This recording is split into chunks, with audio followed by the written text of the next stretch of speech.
안녕하세요. 보물과 같은 딸과 아들을 둔 40대 주부입니다. 여러분은 생각 없이 누군가에게 베푼 친절이 상상도 못할 정도로 큰 보은으로 되돌아온 경험이 있으신가요?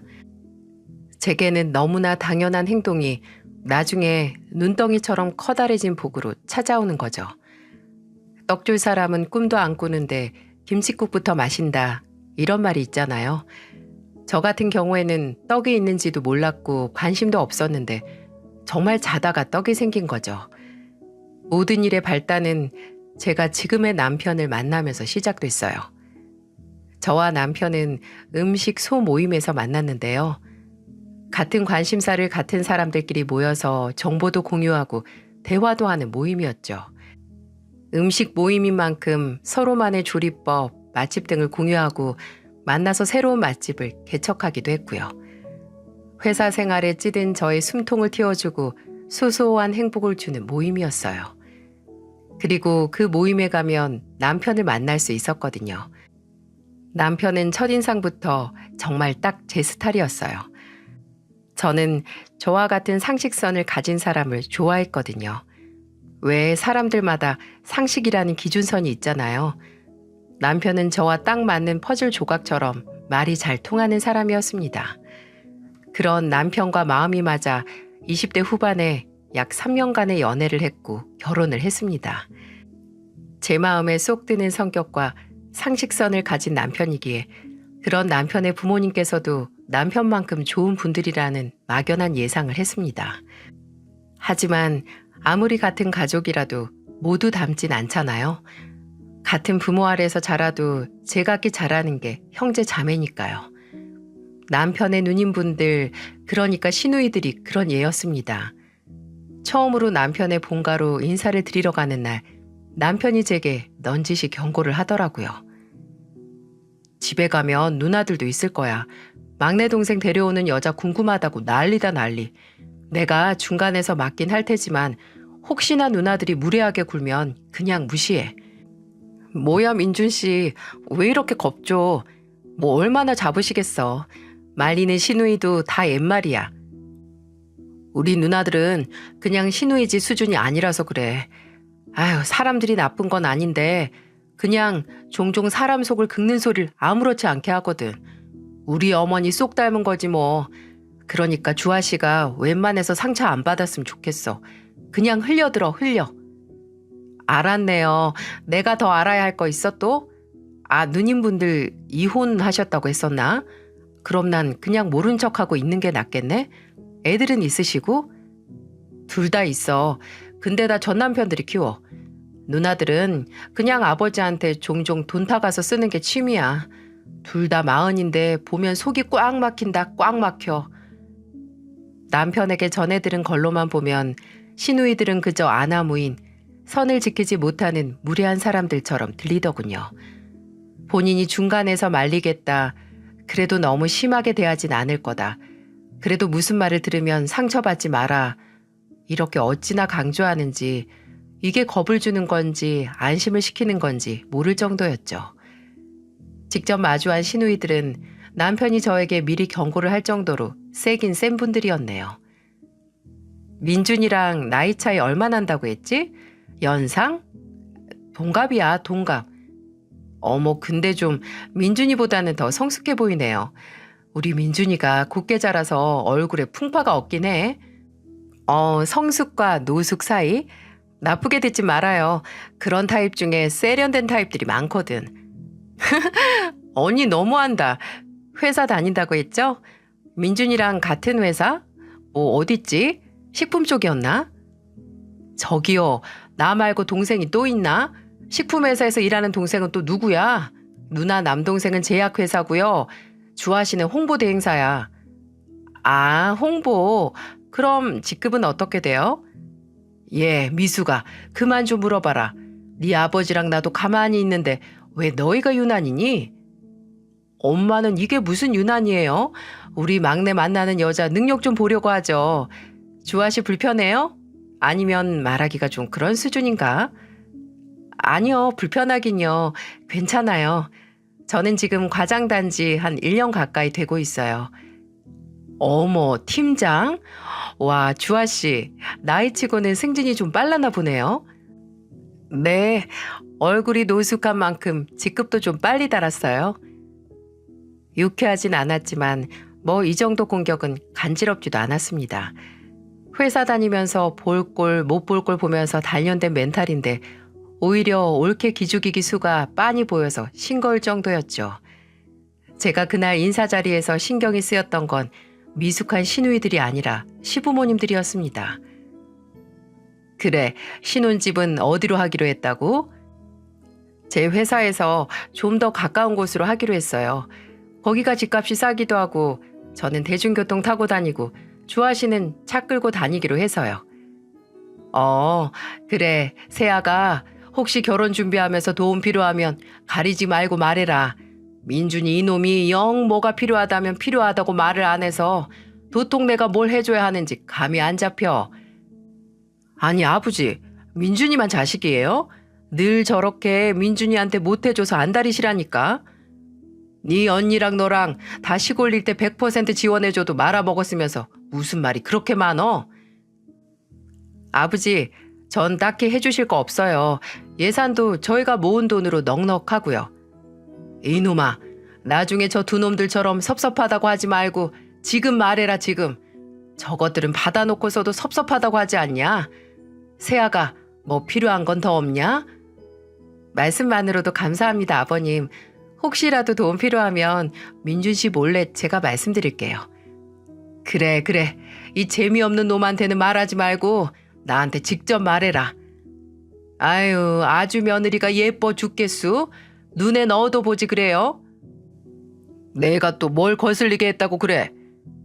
마누라는 찬밥 취급하는 양반이 며느리 앞에서는 이빨 빠진 호랑이 마냥 허허실실거려서 신기해서 그래요. 신기해서. 어머니, 아버지가 언제 어머니를 찬밥 취급했어요. 좋은 날 꼭 해야 할 말도 아니고. 그래, 찬밥이었다가 끓임을 부어줘서 미지근하게 만들어주긴 했지. 참나, 언제 그렇게 다정한 성격이었다고. 아주 꿀이 뚝뚝 떨어지네. 분명 시아버지는 제게 정말 다정한 분이셨어요. 처음 얼굴을 보자마자 세아가 하면서 언제나 뭔가 챙겨주려고 하셨죠. 시어머님도 좀 묵뚝뚝하고 말이 별로 없으셨지 크게 나쁘신 분은 아니었어요. 까탈스럽긴 하셨지만 예의가 있는 분이었습니다. 근데 두 분 사이가 묘했어요. 특히 시어머니는 저녁 식사 내내 시아버지의 모든 말을 탐탁지 않아 하셨고 또 종종 괜한 트집을 잡으셨어요. 솔직히 그때는 내가 오기 전에 두 분이 싸우셨나 보다라고 생각을 했죠. 남편도 딱히 말을 하지 않았으니까요. 시아버지가 시어머니와 또 시누이들과 사이가 좋지 않은 만큼 남편에게 의지를 많이 하셨어요. 남편은 종종 시아버지의 호출을 받고 가서 함께 술 한잔 하자고 들어오곤 했습니다. 시댁에서 새로운 식구가 된 절 가장 환영해 준 사람도 바로 시아버지였고요. 종종 제가 좋아하는 과일을 집으로 보내주시기도 하고 고기를 안 좋아하는 저를 위해 제철마다 생선, 해산물을 보내주시기도 했고 어쩔 때는 좀 황송할 정도로 잘해주시기도 했었죠. 어느 날 퇴근 전에 시아버지에게서 전화가 오는 겁니다. 여보세요? 아버님 웬일이세요?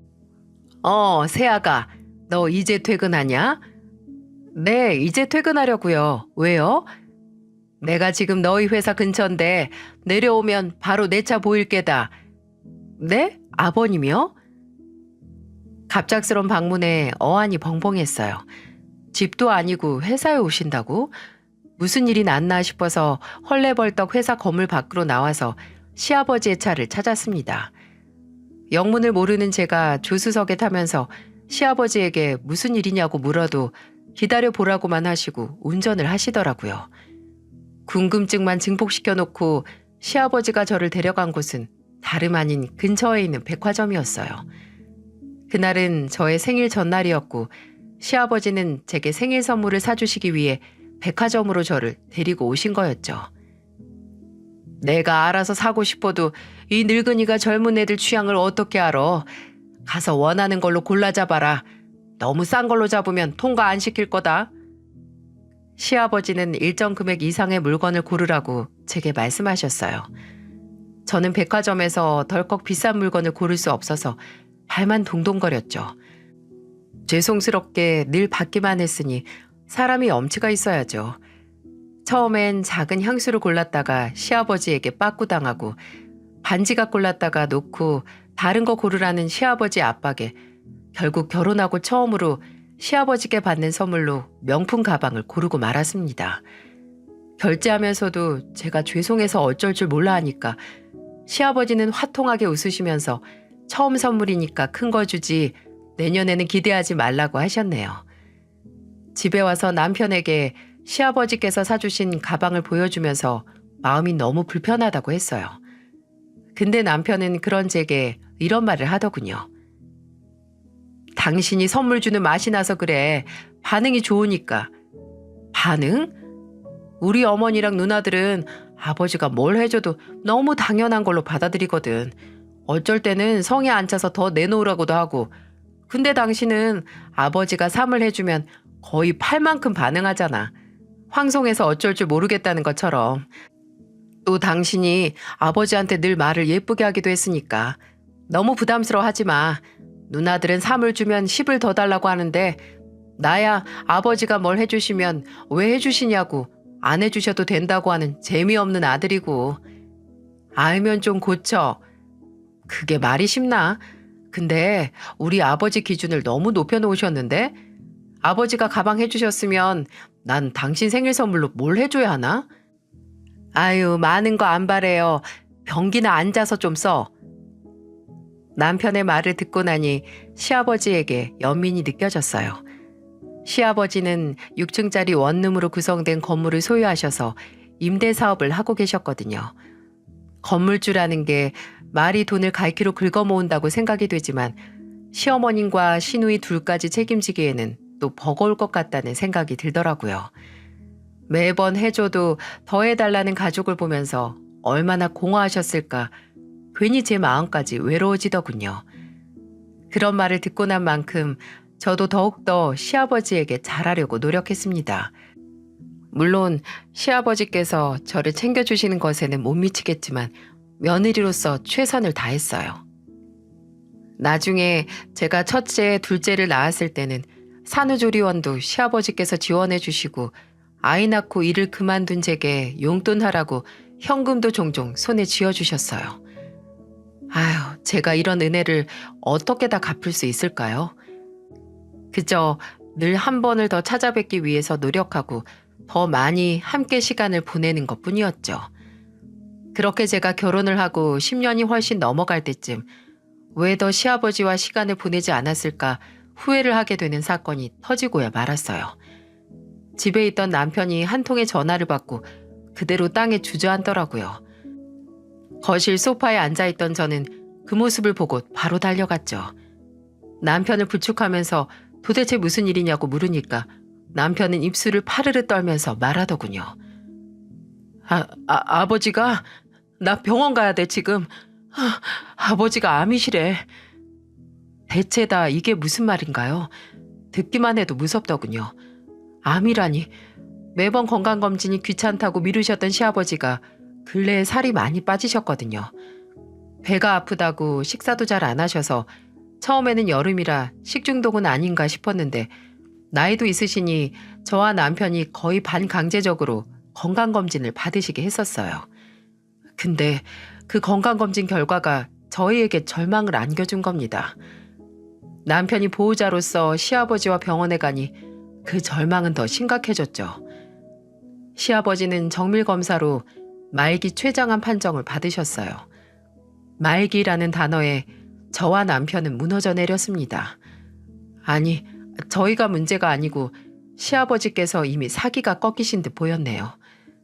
70대 초반이었던 시아버지는 앞으로 본인에게 최소 10년은 남아있을 거라고 철석같이 믿고 계셨는데 저희 애들 대학 들어가는 것도 보시겠다고 하셨던 분이 앞으로 살 날을 1년도 확실하게 할 수 없어지자 그저 패닉 상태에 빠질 뿐이었죠. 더욱더 놀라운 건 시어머니와 시누이들의 반응이었어요. 앞으로 시아버지의 항암 치료를 어떻게 할지 입원을 할지 집에서 치료를 다닐지 가족들이 다 같이 모두 모여서 의논을 했던 날이 있었거든요. 둘째 시누이는 이미 선약이 있다고 참석조차 안 했고 첫째 시누이는 몇 분 앉아 있다가 피곤하다며 먼저 자리를 떴어요. 그리고 시어머니는 시아버지 암 소식을 그저 시어머니 본인이 수발을 들 수밖에 없는 일이라고 받아들이셔서 정작 아프신 시아버지보다는 남편 옆에서 수발 들어야 하는 나에 이미 초점이 맞춰진 것 같더라고요. 예, 입원시켜라 입원. 나 그 인간 뒷바라지 못한다. 네 애미도 이제 누가 옆에서 수발 들어줘야 할 나이야. 어머니한테 아버지 수발 들라고 안 해요. 아버지가 집에 계시든 병원에 계시든 간병 있을 거고 저도 자주 와서 도울 거고요. 어머님, 저도 계속 들를게요. 애들 학교 가고 유치원 간 시간에는 저도 집 비울 수 있으니까요. 그 인간은 뭐라고 하디? 치료 받겠대? 시아버지는 처음에는 치료에 의욕을 보이지 않으셨지만 남편의 설득 끝에 집중 치료를 시작하셨어요. 수술이 불가능해서 방사능과 항암 치료를 독한 진통제를 복용해가며 받으셨어요. 하지만 시아버지께서는 계속되는 고통스러운 치료에도 눈에 띄는 큰 차도가 보이지 않아서 더욱 치료 자체에 회의적으로 바뀌셨죠. 저도 남편도 매번 병원으로 출근 도장 찍으며 옆에서 응원했지만 시아버지는 항암 치료를 한 달 채우지 못하고 자의적으로 암 전문 요양병원에 들어가셨어요. 그곳에서 치료는 최소한으로 받고 그저 남은 인생을 천천히 정리하는 시간을 갖겠다고 하셨고요. 하지만 그리 최선의 선택은 아니었습니다. 저와 남편은 시아버지가 계시는 요양병원에 일주일에 못해도 2번은 방문을 했었거든요. 저는 주 4일도 방문했었고요. 근데 저희가 갈 때마다 시아버지 상태가 점점 안 좋아지시는 게 눈에 띄게 보이는 겁니다. 편찮으셔서 상태가 안 좋아지신다기보다 뭔가 정신적으로 요양병원에서의 생활이 도움이 안 되는 걸로 보였어요. 시누이와 시어머니는 처음 요양병원 들어가는 날 한 번 가고 나중에는 별의별 핑계를 다 대면서 가지 않았거든요. 시아버지를 만나러 가는 가족은 오직 저와 남편 그리고 저희 애들 뿐이었어요. 그러니 시아버지가 점점 우울해하시는 것도 이해가 가더라고요. 그리고 그뿐만이 아니었어요. 어느 날은 제가 일이 있어서 친정에 간 날 전화가 오는 겁니다. 바로 시아버지셨죠. 아버님, 무슨 일이세요? 식사는 하셨어요? 세아가, 너 어디냐? 저 잠깐 친정에 왔어요. 민준이는 지금 회사겠지? 얘가 통 전화를 안 받네. 아버님, 무슨 일 있으세요? 저한테 말하세요. 세아가, 나 좀 데리고 나가주렴. 내가 여기서는 도저히 제정신으로 못 버티겠다. 네? 아버님, 그게 무슨 말씀이세요? 어디가 더 안 좋아지신 거예요? 무슨 일 있으셨어요? 아휴, 오늘 아침에 인사한 인간이 점심 먹을 때쯤 실려가고 방금까지 옆에서 농담이나 하던 양반이 다음날 아침에 보이질 않으니까 내가 통 불안해서 살겠니? 나도 언젠가 저렇게 하루아침에 너희한테 작별 인사도 못하고 갈까봐 무섭다 무서워. 나 좀 제발 여기서 나가게 해주렴. 부탁이다. 나 그냥 내 집에서 편안히 눈 감고 갈란다. 네, 알겠어요, 아버님. 조금만 기다리세요. 저는 전화를 끊자마자 바로 남편에게 연락을 했습니다. 처음 입소할 때 접수했던 남편에게 인터넷으로 퇴소 신청을 하라고 했고 저는 짐가방을 챙겨서 병원으로 갔네요. 가서 시아버지 상태를 설명하고 스트레스 때문에 병세가 더 악화될 것 같다고 한 뒤에 퇴원 수속을 밟았습니다. 그때 저를 본 시아버지의 눈빛을 아직도 잊지 못합니다.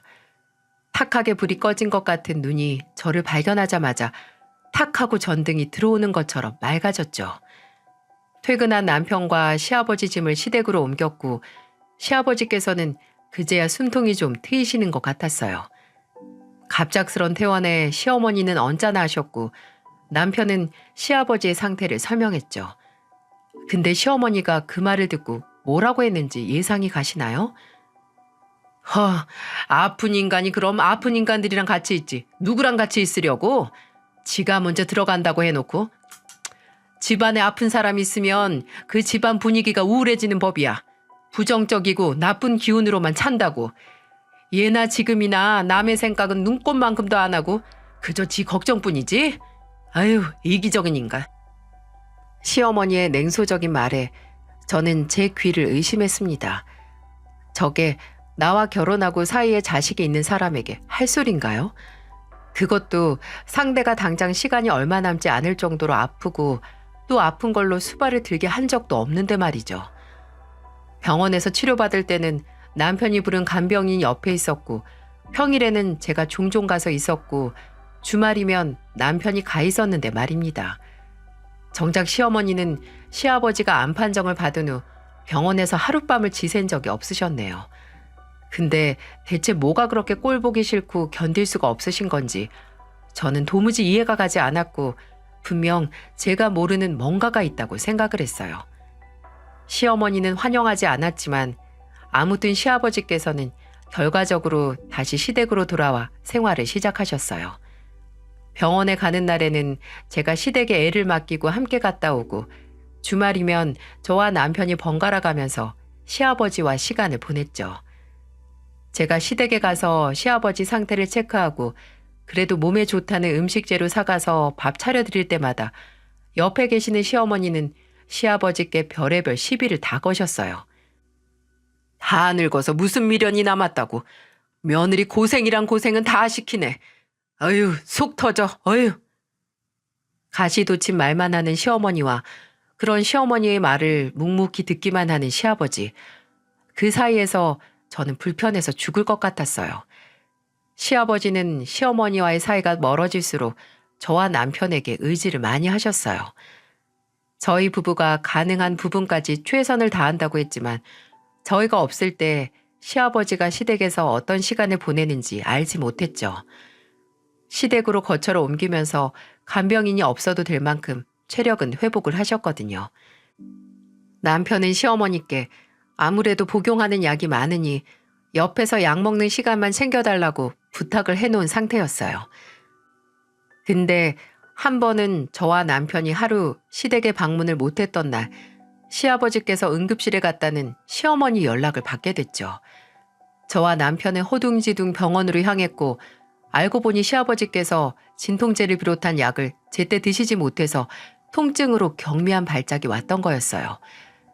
병원에서 마지막 식사가 언제냐고 묻는데 시어머니는 태어난 얼굴로 점심은 먹고 저녁은 안 먹었다고 하시는 겁니다. 식사를 제때 안 하시고 약도 건너뛰신 거죠.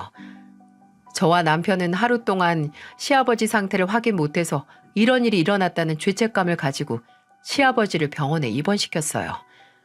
차도를 보고 검사를 하기 위해 며칠 입원해야 한다고 하더라고요.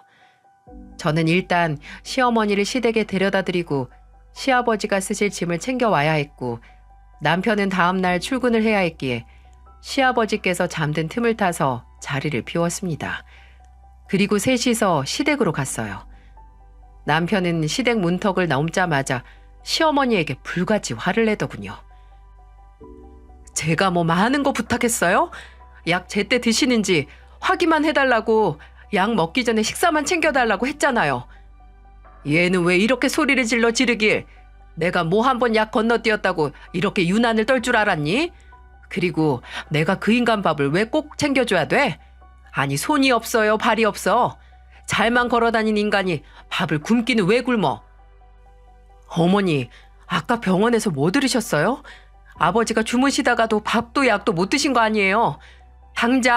정말 당장 푹 쓰러질 정도로 기력 없는 양반이 세상 모르고 자고 있으면 좀 깨워서 밥 먹고 약 먹고 다시 자라고 하기가 그렇게 어려운 거냐고요.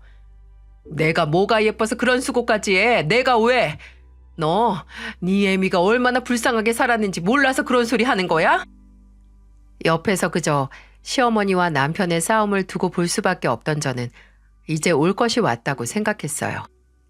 이제 시어머니와 시아버지 사이에 있던 거대한 벽의 실체를 알 수 있겠다고요. 남편은 가슴을 치며 얘기하는 시어머니 앞에서 크게 한숨을 쉬며 말했습니다. 또 그 소리예요? 또? 전 분명 말했어요. 꼴도 보기 싫으면 도와드릴 테니까 이혼하시라고요. 근데 어머니는 이혼 안 한다고 끝까지 고집 부리셨잖아요. 아버지 옆에 남겠다고 한 건 어머니예요. 근데 왜 매번 옆에서 아버지 꼴도 보기 싫다고 하면서 스스로 속을 썩히시는 건데요. 어머니, 아버지 요양병원에서 퇴원하시고 죽어라 눈치 주셨다면서요. 아버지가 주방에만 들어가시면 또 뭘 처먹으려고 들어간다고 눈치 줘서 아버지가 방 안에서 꼼짝도 못하게 만드셨다면서요. 그래, 내가 그랬다, 내가. 나 그 정도 눈치 줄 자격 있어. 그 인간이 젊었을 때 허구한 날 마음에 안 들면 나한테 손찌검하고 매번 다른 여자 만나면서 내 영혼 갉아먹었으니까 난 늙고 병든 인간 옆에 두고 눈치나 줘야 속이 풀리겠다. 그게 목적이었어요? 제가 이혼하라고 할 때도 아버지가 어머니한테 아무리 사과를 했어도 그저 이런 날만 기다리면서 살아오신 거예요? 예전에 잘못한 아버지한테 복수하려고? 뭐하러 그래요? 대체 뭐하러? 어머니, 그렇게 언제까지 살지 모르는 아버지한테 복수하신다고 예전에 쌓인 서러움이 풀릴 것 같아요? 어머니도 아버지도 그리고 옆에서 보는 저희도 그냥 피만 마른다고요, 피만. 네 아버지는 이미 알고 있었어. 내가 분명히 말했거든, 그 인간한테. 당신 늙고 병들면 두고 보라고. 내가 처절하게 외롭고 서럽게 만들 거라고. 네 애비는 그저 과거 업보 돌려받는 거다. 너나 곱깝게 보지 마라. 네 애미도 젊었을 때는 지금 네 애비만큼 불쌍하게 살았어. 대체 왜 시어머니가 늘 시아버지를 못 잡아먹어서 안달이었는지, 두 분 사이가 냉랭하기만 했는지 이제야 이유를 알겠더라고요. 나중에 집에 와서 남편에게 듣기로는 과거 시아버지가 시어머니에게 잘못한 게 많았고, 나중에 시아버지가 점점 늙어가면서 기세가 누그러지니까 시어머니에게 사과를 했다고. 그 이후로는 시어머니가 원하는 건 거진 다 들어주신 모양이더라고요. 속죄의 의미로 말이죠. 근데 그게 끝이 없어, 끝이. 매번 아버지가 사과한다고 가져다 바치면 왜 이것뿐이냐, 이걸로 용서받고 싶냐 무지하게 조롱하셨지. 그냥 그때부터는 어떤 보상으로도 어머니가 받았던 상처가 채워지지 않는 거야. 그래서 내가 독립하기 전에 어머니한테 말했어. 어떻게든 도와드릴 테니까 이제라도 이혼하시라고. 차라리 안 보고 사는 게 어머니한테 좋은 것 같다고. 너무 아버지와의 관계에 매달리고 집착하는 게 어머니한테 안 좋으니까. 근데 어머니는 죽어도 이혼 못한다고 하셨어. 누구 좋으라고 이혼해 주냐고. 그저 죽을 때까지 옆에서 괴롭힌다고 하시는 거야. 그게 뭐냐고 진짜. 그게 같이 사는 자식들한테 할 짓이야? 진짜 내가 피가 말라서 독립했어. 누나들도 도움 안 되니까 그냥 내가 나왔지 뭐. 본인에게 상처 준 사람에게 남은 평생에 걸친 복수를 한다는 시어머니와, 아내에게는 나쁜 남편이었지만 자식에게는 좋은 아버지였기에 그런 아버지도 사랑하는 남편 모두 다 이해가 갔기에 어려운 문제였어요. 하지만 확실한 건 하나 있었어요. 시어머니의 복수 방식이 당장 살 날이 얼마 남지 않은 시아버지에게 가혹하다는 것과, 자식인 남편은 물론이고 시어머니 본인에게도 유해하다는 것을요. 이 사건 이후로 남편과 시어머니 사이의 골은 점점 더 깊어졌습니다. 남편은 이 문제를 나 몰라라 하는 시누이들에게도 점점 뒤돌기 시작했어요. 아예 일말의 희망도 기대도 하지 않게 됐죠. 저도 마찬가지로 인간적으로 시누이들이 이해가 가지 않았고요.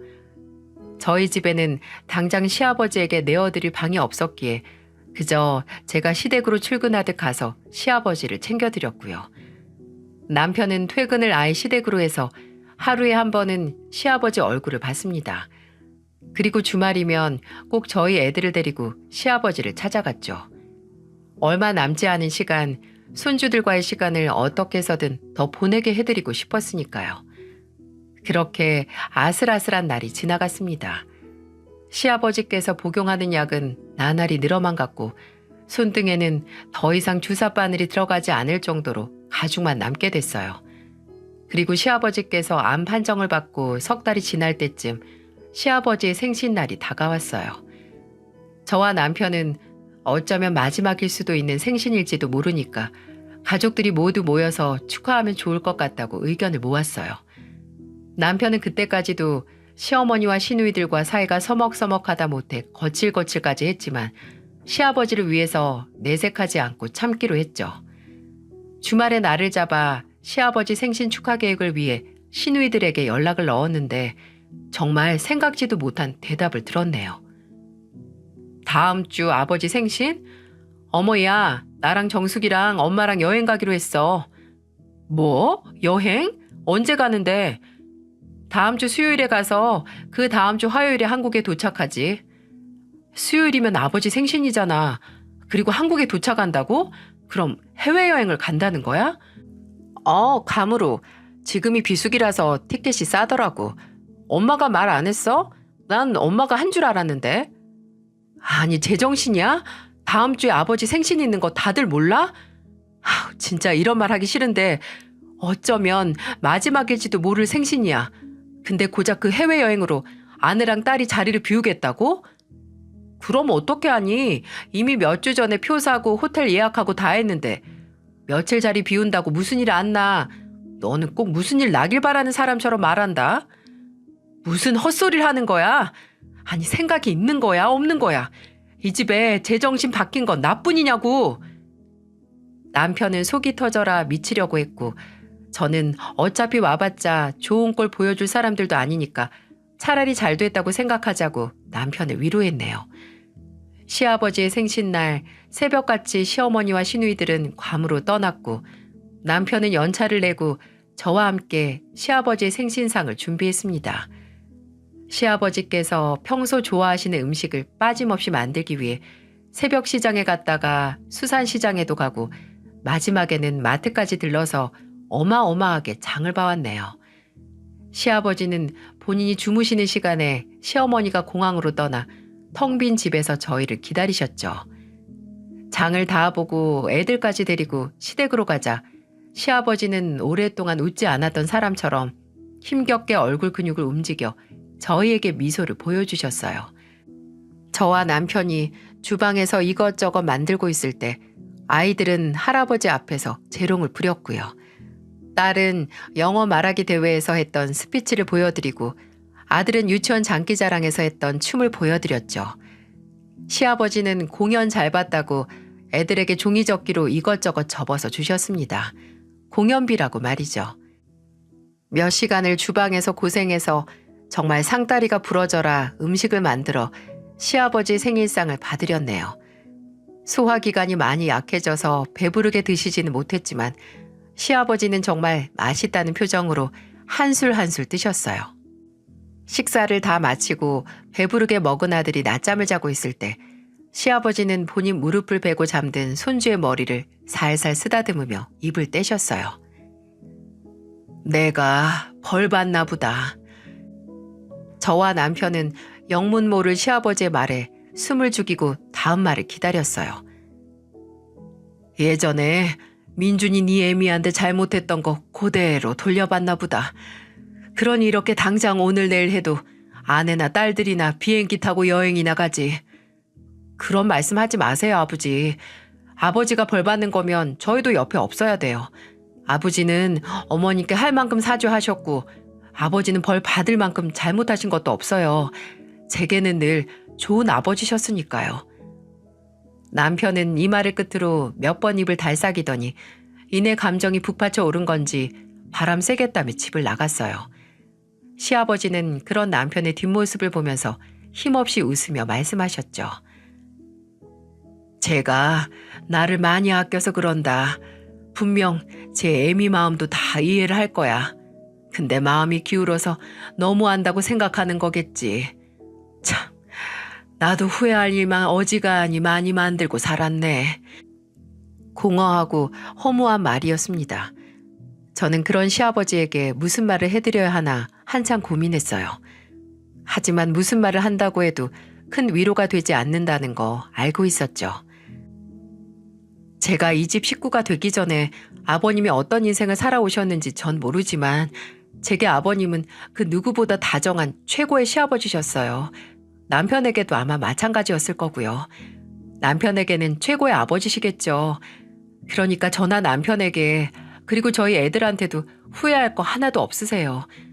아버님께서 저희에게 후회 없이 최선을 다하셔서 저희도 아버님께 후회 없이 최선을 다한 거니까요. 시아버지는 제 말에 고개를 떨구시더니 이내 눈물을 보이셨어요. 저는 시아버지 가까이 가서 그저 어깨를 감싸 안아드렸죠. 잠에서 깬 아들도 막 깨서 무슨 일인지 알 수 없지만 엄마가 할아버지를 껴안아주고 있으니 본인도 벌떡 일어나서 울고 있는 할아버지를 껴안더군요. 때로는 10마디 말보다 한 가지 행동이 사람에게 큰 위로를 주는 법이니까요. 어쩌면 저도 아이들도 그날 시아버지에게 작별 인사를 시작했는지 모르겠습니다. 마음의 준비를 그때부터 시작한 것 같아요. 또 시아버지도 뭔가 다짐을 하셨나 봅니다. 며칠 후 시아버지는 어떤 남자분 하나를 대동해서 저희 집으로 찾아오셨어요. 시아버지와 같이 나타난 남자는 본인을 시아버지의 변호사이자 유언장 집행인이라고 밝히더군요. 아, 시아버지에게 저희에게 할 말을 준비하셨나 보다. 처음에는 그저 이렇게만 생각했죠. 변호사라는 사람이 저희 앞에 증여 계약서를 내밀기 직전까지 말이죠. 아버지 이게... 맞다. 이제 나도 정리를 좀 해야지. 나도 이제 내 몸이 얼마 안 남았다는 거 알겠다. 매일매일 아침에 눈 뜨는 게 그렇게 감사하고 또 그렇게 무서울 수가 없어. 근데 아버지 이걸 왜 저희한테 주세요? 어머니나 아니 누나들도 불러서 해야죠. 아니 너희만 있으면 된다. 내가 가진 원룸 건물은 50% 너희 둘한테 주고 나머지 50%는 네 애미랑 누이들한테 셋이서 알아서 나눠 가지라고 줄 거다. 또 내가 죽고 나면 내 통장에 있는 3억까지 너희한테 상속되게 해줄 거야. 건물은 미리 증여하는 거고 유언장에도 그대로 적을 거다. 나 아플 때 특별 부양해준 니들 2명한테 법적 권한이 최대한 가도록 여기 최 변호사가 할 거니까 걱정 말고. 그동안 아니 아직 내가 눈을 감진 않았지만 정말 고생 많았다. 아버님, 아버지 이러는 게 어딨어요. 제가 뭐 이런 거 원한다고 지금까지 아버지 모신 줄 아세요? 니들이 재산 노리고 한 거 아니라는 거 누구보다 내가 더 잘 안다. 나는 그저 후회하지 않으려고 그러는 거야. 내가 이 돈을 끌어안고 죽겠니? 어디다가 뿌리겠니? 이 재산을 당연하게 생각 안 하고 거저 얻은 게 아니라 내 일부라고 생각하고 소중하게 여길 사람한테 더 많이 가도록 하는 것뿐이니까 부디 받아주길 바란다. 다시 한번 참 고생 많았다. 민준이는 답답한 아버지 옆에서 참느라고 고생 많았고 우리 새아기는 다 늙은 시아버지 간병해 주느라고 고생했고 내가 참 너한테 미안한 게 많어. 시부모도 부모라고 참 애썼어. 그런 말씀 하지 마세요. 먼저 저를 딸처럼 잘해주신 건 아버님이세요. 전 진짜 그냥 해주신 만큼 드린 건데, 아니, 저한테 지금까지 해주신 만큼 다 돌려드리지도 못했어요. 아니다. 줄 만큼 많이 줬어. 너희 덕분에 내가 후회 없는 인생을 산 것 같다. 그것만으로도 좋게. 이제 정말 눈 감는 게 두렵지가 않다. 마지막으로 내 뜻대로 너희가 이걸 받아줘야 정말 끝까지 후회가 없을 것 같다. 부디 너무 부담스럽고 마음 무겁게 느끼지 않았으면 좋겠구나. 저와 남편에게는 너무나 당연한 행동이었는데 시아버지께서는 눈 감아서도 후회 없게 만들 만큼 영향을 준 모양이었어요. 그 말이 너무 버겁고 또 죄송한 거 있죠. 시아버지의 뜻대로 증여계약서를 변호사의 도움대로 작성했습니다. 시아버지는 그제야 만족스럽게 웃으셨어요. 하지만 저와 남편은 예상했습니다. 이걸 시누이들과 시어머니가 그대로 넘어가진 않으실 거라고요. 말이 시가 된다고 한 차례 난리가 났었습니다. 제가 시댁에서 시아버지 곁을 지키고 있을 때 시누이 2명이 들이닥친 거죠. 둘은 시아버지의 재산 일부분, 아니 대부분이 저와 남편에게 증여된 걸 알고 찾아온 거였어요. 아버지 있어요? 엄마, 아버지 지금 어디 있어요? 너희 아버지? 지금 작은 방에 며느리랑. 야, 너 우리 아버지한테서 떨어져. 시아버지께서 편찮으신 것도 잊은 건지 도저히 아픈 사람 앞에서 보일 모습은 아니었어요. 아버지, 지금 제정신이에요? 약에 뇌가 쩔어져서 판단 능력이 없어진 거 아니냐고요. 이렇게 제정신인데 이럴 수가 있냐고요. 뭐야? 무슨 일인데 그래? 엄마, 아버지가 민준이랑 전현한테 건물 50% 넘기신대. 이미 증여까지 했고 아버지 나머지 재산도 쟤네한테 준다고 하잖아. 아니, 민준이만 아버지 자식이에요? 나랑 정숙이는 아버지 자식도 아니냐고요. 형님, 목소리 좀 줄이세요. 지금 아버님 몸 상태 알고도. 넌 입 닥쳐. 너랑 민준이가 뭐라고 아버지한테 바람을 넣는지 몰라도 우린 전혀 용납 못해. 저 양반이 진짜? 아니, 미숙이랑 정숙이는 당신 자식 아니야? 그리고 난 어떻게 하라고? 평생 당신 옆에서 속만 까맣게 타들어가면서 살았는데. 당신 언제든지 나랑 이혼할 수 있었어. 그거 안 하고 옆에 남은 건 당신 선택이야. 이제 상관 안 해. 내 인생 절반을 당신한테 미운 짓 하고 또 절반을 사과하고 산 걸로 좋게. 한 놈은 기억 못하고 당한 놈만 기억한다더니 당신이 사람이야? 당신이 나한테 어떻게 했는데? 그래, 그거 지금까지 당신한테 쭉 사죄해왔고 이제 상관없어. 어차피 당장 내일 아침에 못 일어나도 이상한 것 없으니까 더 이상 후회할 일 안 만들고 살 거야. 그리고 미숙이, 정숙이 너네 한평생 아버지 등골 빼먹고 살았으면 나머지 인생은 알아서들 살아. 내가 한 푼도 안 줬으면 억울하지라도 않지. 건물 나머지 50% 니들이랑 네 애미한테 줄 거니까 사이좋게 논아서 뭐든 하고 살아. 일을 해, 일을. 이것만으로 니들한테 많이 하는 거다. 언제까지 변변치 않은 직업 하나 없이 애비한테 타간 돈으로 살 거야? 아버지가 아무리 돈 묶어놔봤자 돌아가시면 바로 소송 걸 거예요. 공정하게 분배해야지. 쟤네가 뭐가 예쁘다고 그걸 다 줘요? 그럼 니들은 나한테 한 번이라도 공정했었냐? 그저 니들 애미한테 들은 혐오와 미움 그대로 받아들여서 애비를 애비 취급도 안 했으면서. 나는 마지막까지 나한테 잘했던 민준이랑 세아가한테 내 남은 최선을 다할 생각이다. 더 이상 군말하지 마. 더 말 보태면 나머지 50%도 도로 없던 일로 만들 테니까. 최 변호사한테 이미 다 말해놨다. 니들이 상속 재산 분할로 끝까지 물고 늘어질 테니 잘 막아달라고. 아버지, 어떻게 이러실 수가 있어요? 입 다물어.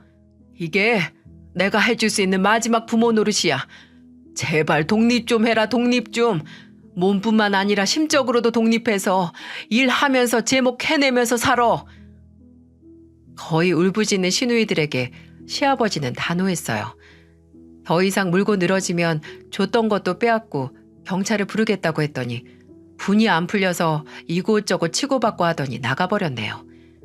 여전히 믿지 못하겠다는 듯이 노려보는 시어머니에게 시아버지는 이렇게 말하셨어요. 고만 쳐다봐. 어차피 꼴도 보기 싫은 얼굴 왜 자꾸 쳐다보나.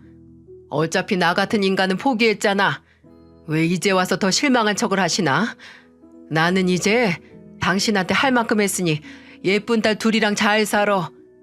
내가 지금까지 당신한테 미안했던 일이나 그간의 정을 생각해서 이 집은 내버려 둘 테니까 잘 살아. 나처럼 아프지 말고. 그게 시아버지가 시어머니에게 한 마지막 말이었어요. 남편과 저는 더 이상 시아버지를 시댁에 둘 수 없어서 저희 집으로 모셔왔습니다. 처음엔 왜 왔냐고 구박하던 시어머니도 시아버지가 나간다고 하자 난리를 부렸네요. 이제 와서 또 나가냐고 하면서요. 저희 집으로 오신 시아버지는 후련해 보이시기도 했고 또 서글퍼 보이시기도 했어요. 그리고 계속해서 혼자 중얼거리셨고요. 그래, 후회하면 안 되지. 후회하면 안 돼. 마치 본인에게 되새기는 듯한 말이었어요. 어딘지 그 모습이 결의에 차 있어 보여서 쉽게 다가갈 수도 없었죠. 그렇게 시아버지가 암 판정을 받고 10개월쯤 지났을 때 시아버지께서는 원하시던 대로 주무시다가 세상을 떠나셨어요. 아기처럼 잠든 얼굴로 더 이상 눈을 뜨지 않으셨죠. 마지막 가는 것까지 후회 없는 모습이었습니다.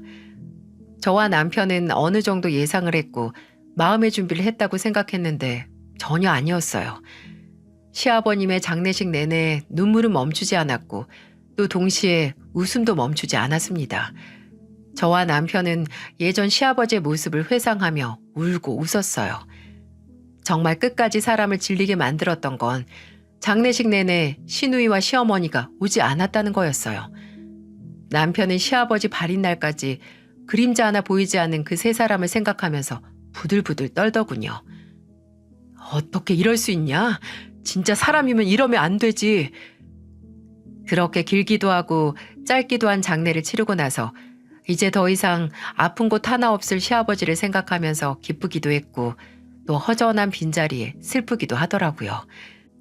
그런 슬픔을 차마다 느낄 새도 없이 저희 집 현관 앞에 익숙한 사람 2명이 보이더군요. 그렇습니다. 바로 본인들 아버지 장례식에 참석도 하지 않은 시누이 2명이었죠. 남편은 제가 뭐라 말릴 새도 없이 그 둘 앞으로 가서 소리쳤어요. 여기가 어디라고 와? 진짜 누나들이 사람이야? 사람이냐고. 고작 그 돈 때문에 아버지 보내드리는 날도 오지도 않아? 이해해봐라. 고작 돈이란다. 참네. 너는 많이 받아서 아쉬울 거 없겠지만 우린 억울해서 요즘 잠도 못 자. 진짜 장난해? 염치가 있으면 양심이 있으면 더 바라면 안 되지. 대체 어디까지 구질구질해질래? 뭐? 구질구질? 이게 진짜 돌았나? 야, 잔말 말고 건물은 그대로 둘 테니까 아버지한테 받은 3억 그거나 내놔. 너희는 건물 50% 가져가니까 그 돈이나 내놓으라고. 너야말로 양심 있으면 그거 혼자 꿀꺽하는 거 아니지? 아니, 못 주겠는데? 그거 누나들한테 주면 우리 아버지가 저승에서도 후회할 일이라서 못 줘. 2달이 멀쩡하면 일을 해서 돈을 벌어. 아, 정신이 온전치가 못해서 어려우려나? 뭐? 이 자식이 진짜? 짝! 하다 돈 내놓으라고 패악질하고 이제 동생 뺨까지 갈기는 시누이들. 저는 도저히 일반적인 상식선을 그저 무시하고 넘다 못해 지려밟는 호용치 이상의 무례함에 더 이상 참을 수가 없었어요. 고삐가 풀리고 눈이 도는 기분이었죠. 야, 너 이리 와. 지금 남의 집 앞에서 뭐 하는 짓이야? 아, 너 이거 못나? 저는 그대로 남편 뺨을 갈긴 둘째 시누이 머리 끄댕이를 낚아챘어요. 말 그대로 나비처럼 낚아서 벌처럼 쌌죠. 옆에서 남편이 저를 말렸지만 저는 정말 오랫동안 참았거든요. 시누이 2명의 주제넘는 행동들을 말이죠. 야, 니들이 아버님한테 대체 뭘 해드렸어? 얼굴 비추는 것도 안 한 것들이 왜 이제 와서 걸리니 뭐니 난리냐고. 너 이거 안 놔? 이거 당장 놔. 손모가지 부러뜨리기 전에. 아, 무섭다, 무서워. 부러뜨리라고. 내 손모가지 부러지면 너는 모가지 날아가는 거야. 제가 둘째 시누이 머리끄댕이를 마치 질기고 질긴 미역 마냥 잡고 놔주질 않자 남편은 경찰에 신고를 했습니다. 남의 집 앞에서 돈을 달라고 난동 부리는 2명을 데려가라고 말이죠. 이후 시누이들은 포기를 하지 않고 저희를 찾아오고 연락을 해왔습니다. 심지어 진짜 상속증여 재산 분할을 신청했지만 시아버지께서 남기신 유언이 법적 효력을 발휘해서 기각됐죠. 몇 달이 지나 더 이상 저희에게 뭔가 받아낼 수 있는 게 없다고 판단하자 아예 다른 먹잇감을 찾더군요. 바로 시어머니였죠. 시누이 2명은 시어머니가 사는 집까지 팔아 나눠가지고 시어머니를 월세집으로 이사시켰습니다. 이것도 나중에 거의 연을 끈다시피 한 남편에게 시어머니가 연락을 해서 알 수 있었어요. 믿어지시나요? 시누이들에게 부모님이란 존재는 그저 뼈만 남을 때까지 살이란 살은 모조리 발라먹는 생선과도 같은 존재였던 거예요. 하지만 남편은 이미 질릴 대로 질리고 마음이 뜰 대로 떠서 시누이들에게 탈탈 털리고 혼자 남은 시어머니에게 연민조차 느끼지 않았어요. 남편에게 시어머니는 그저 본인의 복수를 위해 다른 가족들까지 괴롭게 한 사람, 그 이상 그 이하도 아니었거든요. 마지막까지 그 복수와 증오로 시아버지 장례식까지 불참했던 게 남편에게는 큰 상처였나 봐요. 주기적으로 시어머니에게서 연락이 오긴 합니다. 이번 명절에는 올 거냐, 다음 명절에는 올 거냐, 손주들이 보고 싶다고요. 남편은 제게도 그냥 무시하라고 했어요. 본인에게 천재지변이 일어나지 않는 이상 다시 시어머니를 보러 갈 일은 없을 거라고 하더군요. 복수를 시작할 때는 무덤 2개를 준비하라는 말이 있죠. 복수할 상대방과 복수하는 나 자신을 위해서요. 물론 사람이 살면서 억울하고 불합리한 일에 대한 복수는 정의구현의 이름으로 필요하긴 하지만 복수는 잘못했다가는 너무나 쉽게 나 자신 또한 파멸로 이끌 수 있다는 생각이 듭니다. 시아버지를 향한 시어머니의 증오는 너무나 역사가 길고 그만큼 묵을 대로 묵어서 언젠가 복수의 목적도 또 정당성도 모두 변질된 건 아닌가 싶어요. 이해도 되고 안타깝다가도 뭐하러 그렇게까지 했나 하는 생각에 속이 답답하기도 합니다. 사실 시아버지께서 돌아가신 지 이제 5년이 다 되어갑니다. 그저께 베란다에 둔 서랍장에서 시아버지가 애들에게 접어주셨던 종이접기 꽃이랑 동물들을 한 움큼 발견했거든요. 왜 애들이 재롱을 부려서 공연비라고 대신 주셨던 거 말이에요. 딸이 상자에 넣어 지금까지 잘 간직했나 보더라고요. 그걸 보니까 괜히 돌아가신 시아버지가 그립기도 하고 또 그간 있었던 일을 정리해서 평소 제가 즐겨 듣던 채널에 보내보고 싶어졌어요. 남편은 아직도 종종 술이 들어가면 시아버지를 회상하며 울곤 합니다. 여보, 왜 늘 못해드린 것만 기억날까? 뭐 하나 제대로 해드린 게 없는 것 같아서 왜 그랬지? 내가 뭐 얼마나 바쁘고 비싼 놈이라고. 사랑이란 형태의 종착지는 늘 후회인 것 같아요. 내가 살아생전 얼마나 잘하려고 했어도 떠나고 나면 그저 왜 더 잘하지 못했을까 하는 후회가 남기 마련이겠죠. 저와 남편은 어떻게 해서든 그런 후회를 남기지 않기 위해 노력했고 시아버지께서 진심을 알아주신 건 아닐까 합니다. 그리고 저희가 후회 없으려고 한 만큼 시아버지께서도 저희에게 후회가 남지 않게 잘해주신 거겠죠. 시아버지께서 남겨주신 재산은 잘 정리해서 훗날 그토록 애지중지하시던 저희 애들에게 쓰고 싶습니다. 저희 애들 대학 가는 것까지 보고 싶어 하셨는데 할아버지가 남겨주신 재산으로 공부해서 원하는 대학에 들어가는 모습을 꼭 하늘에서 지켜봐 주셨으면 합니다. 세월이 슬픔은 완화시켜주지만 역시 그리운 만큼은 언제나 그대로인 것 같네요. 시아버지 손길이 고스란히 남겨진 종이접기를 보고 언제나 다정하셨던 시아버지를 그리워하는 날입니다. 기나긴 이야기 들어주셔서 정말 감사드려요. 제 이야기를 들어주신 모든 분들께서는 늘 후회 없는 순간을 사셨으면 합니다.